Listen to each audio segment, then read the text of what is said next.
Hello crafty friends, welcome to another card making video. Today I'm going to make a mixed media background, chop it up and use it on 6 cards.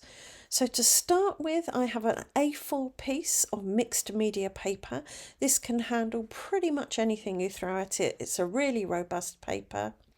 The brand is Daler Rowney, but there are lots on the market. Look for multimedia or mixed media paper. I decided to stick it to my mat using washi tape. I just wanted to stop it sliding around as I worked on it. And the first thing I did was take some Stormy Sky Distress Oxide, put it on my mat, squirt it with water, and then use my smusher to pick it up and smush it all over my paper. This gave me a lovely blotchy watercolory look. I then did exactly the same thing with Faded Jeans Distress Oxide and Chipped Sapphire Distress Oxide, and I used less ink as the colours got darker so that the lighter colours in the background wouldn't be obscured by the darker colours that were going on top. I then gave this a really good dry with my hairdryer. I then decided to use some of my feather stamps to add some visual texture, and I stamped them in the same colours, Faded Jeans I think and Chipped Sapphire. I didn't bother with the Stormy Sky as I didn't think this would show up at all. Now these feather stamps were really cheap and I have to say they are very poor quality. They have warped, so they don't work very well on an acrylic block or in a stamping platform. You get gaps in the image.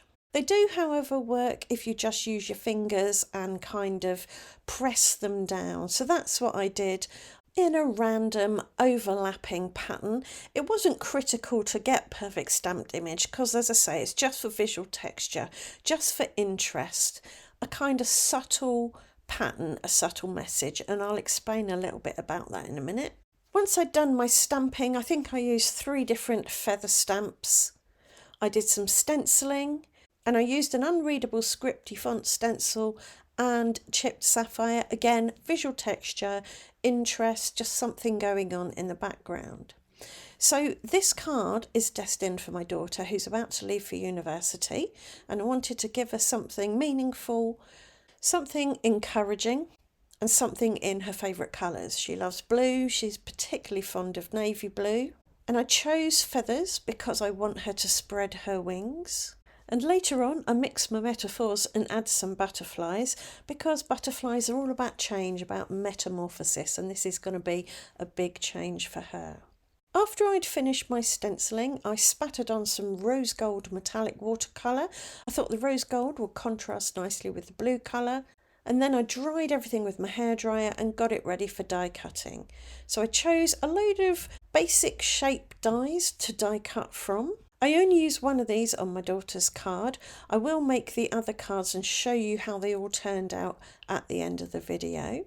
So I ran that through my electronic die cutting machine because it will take A4 pieces of paper. And for my daughter's card, I chose the stitched frame rectangle. That's the second one in from the left on the bottom row. This particular die cuts a stitched frame, but obviously you get the inside as well, and I wanted to use both together. So I lined them up, flipped them over, and then used double-sided tape to reattach the frame to the inner rectangle. I then used this double-sided tape to stick it to the front of my card, giving me a nice chunky border.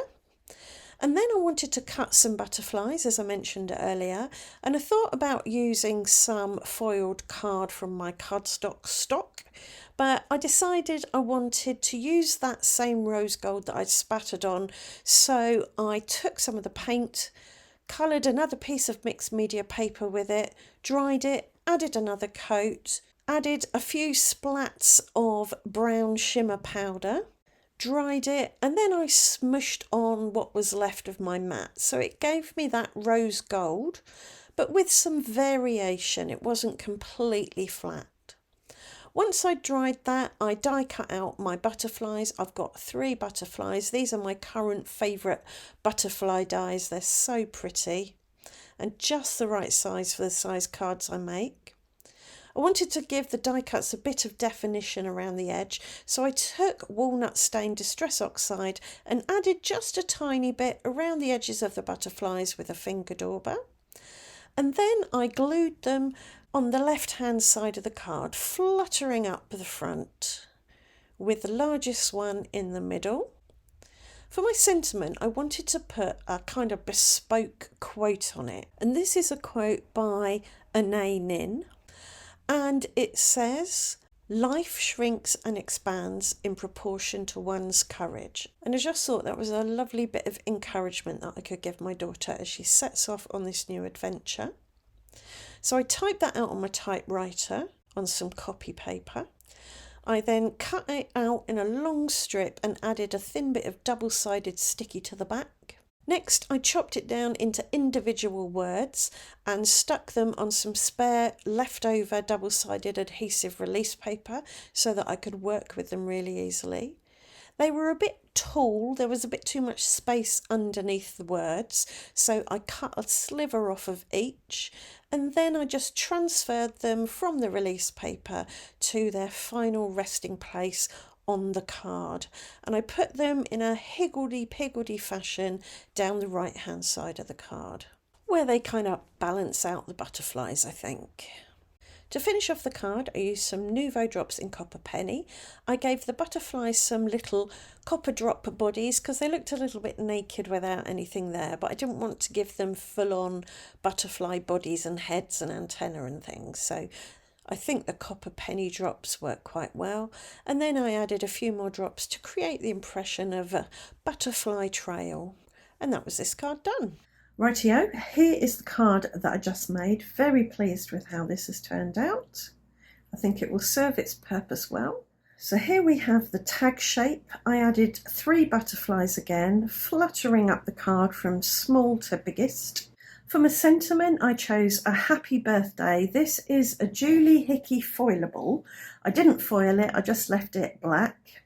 And it's got a slightly grungy look to it because it's laser cut, not die cut, so you get a little singe mark. But I think that tones in quite nicely with the coppery colours. I didn't use the DIY coppery rose gold paper that I made. I just used some scraps from my foiled card scrap bin. And I added a few little copper drops to imply movement, or sort of butterfly trails. For this one, I put the square, this is the stitch square, towards the top, lining it up along the top there. This is clean and simple because there's lots of white space. I added another foiled butterfly. This is a more coppery paper, but just one this time because there's not room for more really. A Julie Hickey foilable and some copper dots to bring in some movement. Here we have the banner one. I put it in the top right again, lining up the top of the banner with the top of the card. We've got lots of white space, so probably classified as clean and simple. I used that copper foiled paper again for the butterflies, just 2 this time because there wasn't room for 3. A thank you that I printed and cut using my digital cutting machine, and some copper dots again. I did use up the rest of the rose gold DIY paper, and I cut 3 butterflies from it and put them on the stitched square frame die cuts, which I layered up. So I've got a big one, a smaller one, an empty frame, a middle-sized one, and then a smaller one again. So I've actually got 5 frames on there. So a nice odd number, and they're on different levels. We've got these 2 lifted up on this piece of cardstock. This one is lifted up on some 1mm deep foam tape, and this one is on 2mm deep foam tape. I just doubled up the 1mm one, and I snuggled a little hello foilable in there. I didn't add any extra copper dots. I think there's plenty going on as it is. And lastly, we've got a postage stamp card. I plopped it in the middle because I'm really enjoying chunky borders at the moment. And then I had enough of the DIY paper to cut 3 small butterflies from. So I just put them in a line, leaving enough space between them so I could insert a sentiment. And this is another one of those Julie Hickey foilables. So there you go, 1 mixed media background and 6 cards made. I hope you've enjoyed the video. I hope it's given you lots of ideas. I hope the noise in the background hasn't been too distracting. And I hope you'll join me for another video very soon. Thanks for watching. Bye for now.